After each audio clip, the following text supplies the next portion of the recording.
ॐ ध्येयं सदा परिभवग्नमभीष्टदोहं तीर्थास्पदं शिवविरञ्चनुतं शरण्यं भृत्यार्तिहं प्रणतपालभवाब्धिपोतं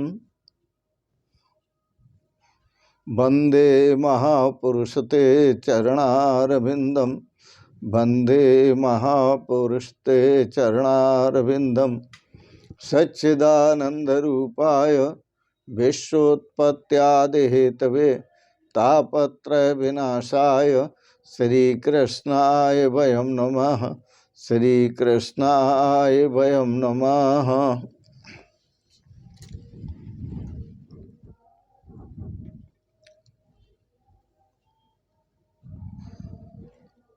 भीष्म पितामह से स्वधर्म शिक्षा प्राप्त कर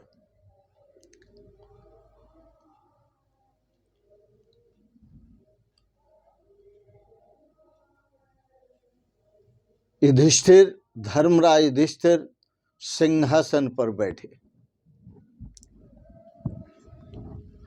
और राज्य करने लगे।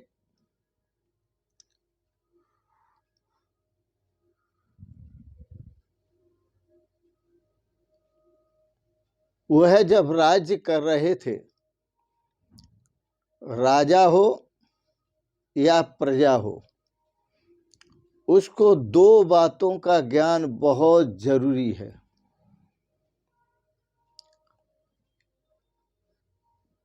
एक तो कण का सदुपयोग करना और दूसरा क्षण का सदुपयोग करना।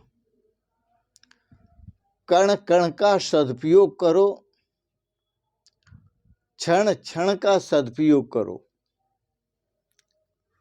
जो कण का दुरुपयोग करता है वो दरिद्र बनता है और जो क्षण का दुरुपयोग करता है उसका जीवन बिगड़ता है। इसलिए अपनी दरिद्रता को सुधारना हो तो कण कण का सदुपयोग करें। अपने जीवन को सुधारना हो तो क्षण क्षण का सदुपयोग करें। भीष्म जी का जीवन बहुत संयमी था। वह अपने कण कण का सदुपयोग करते थे और क्षण क्षण का भी सदुपयोग करते थे। इसलिए धर्मराज युधिष्ठिर को भी भीष्म पिता से शिक्षा लेने के लिए भगवान श्री कृष्ण ने भेजा था। भीष्म आजीवन संयम में रहे।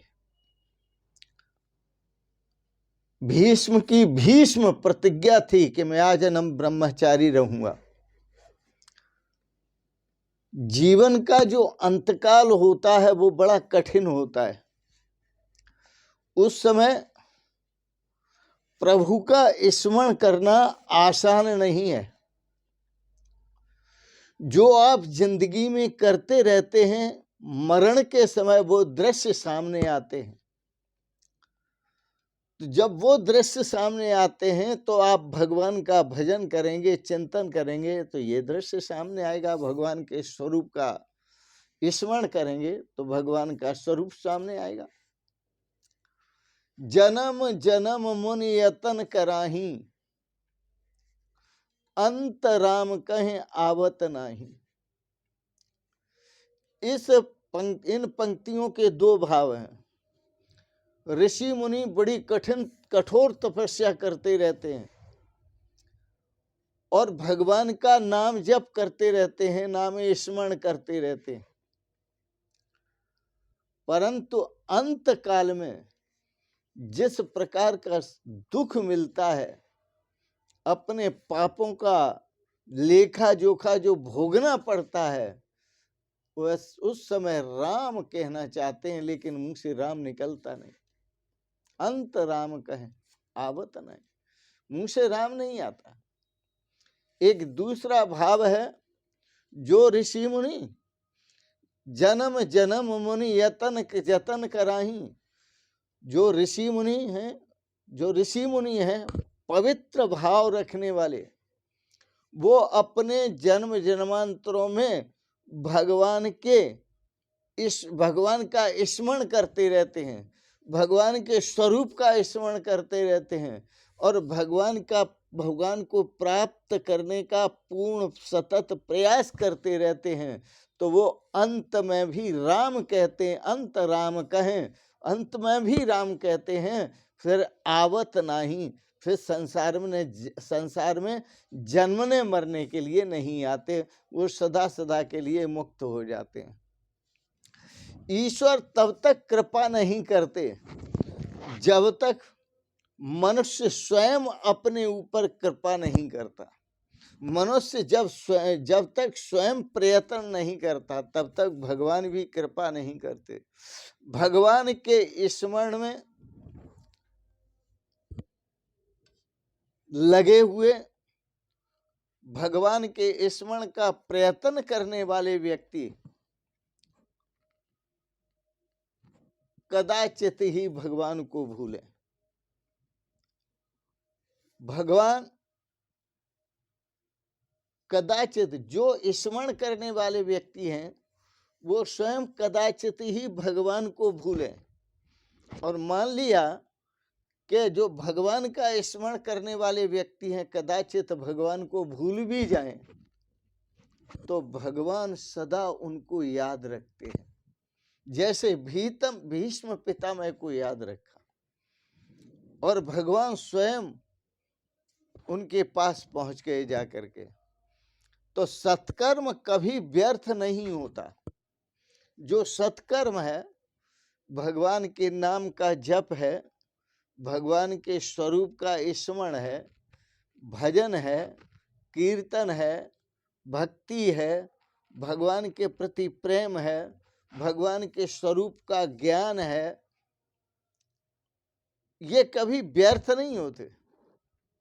भीष्म पितामह की मृत्यु के समय युधिष्ठिर को बहुत दुख हुआ, बहुत दुख हुआ, लेकिन बाद में युधिष्ठिर को बहुत सुख हुआ। दुख इसलिए हुआ मृत्यु के समय कि वो सरसैया पर लेटे हुए अनेक प्रकार के कष्ट झेल रहे हैं, और सुख इसलिए हुआ क्योंकि उनकी सदगति, वो उनकी सदगति से धर्मराज युधिष्ठिर को आनंद हुआ, सुख हुआ। सरसैया पर लेटा देख करके उसको दुख हुआ धर्मराज युधिष्ठिर को, लेकिन उनकी सदगति देख करके धर्मराज युधिष्ठिर को बहुत सुख हुआ। धर्मराज युधिष्ठिर सिंहासन पर बैठे, राज सिंहासन पर, और हस्तिनापुर का राज शासन संभालने लगे। उनके राज्य में अकाल नहीं है, न उनके राज्य में अतिवृष्टि होती है, न उनके राज्य में अनावृष्टि होती है। धर्मराज्य के राज्य में न कोई भूखा सोता है और न कोई बीमार होता है। धर्मराज का, जो धर्म का राज हो, वहां ये सब नहीं होंगे। इस प्रकार से धर्म की मर्यादा का पालन करने वाले कभी दुखी और बीमार नहीं होते, क्योंकि वो सदा संयम और सदाचार में जीते हैं। और संयम और सदाचार से बढ़ी हुई जो संपत्ति होती है वो हमेशा आनंद देने वाली होती है। संयम और सदाचार से बढ़ाई हुई या बढ़ी हुई जो संपत्ति होती है वो सदा आनंद देने वाली होती है, सदा आनंद ही दे सकेगी वह। सूत जी सावधान करते हैं शौनक आदि ऋषियों को कि धर्मराज के राज्य में धर्म की शिक्षा दी जाती थी।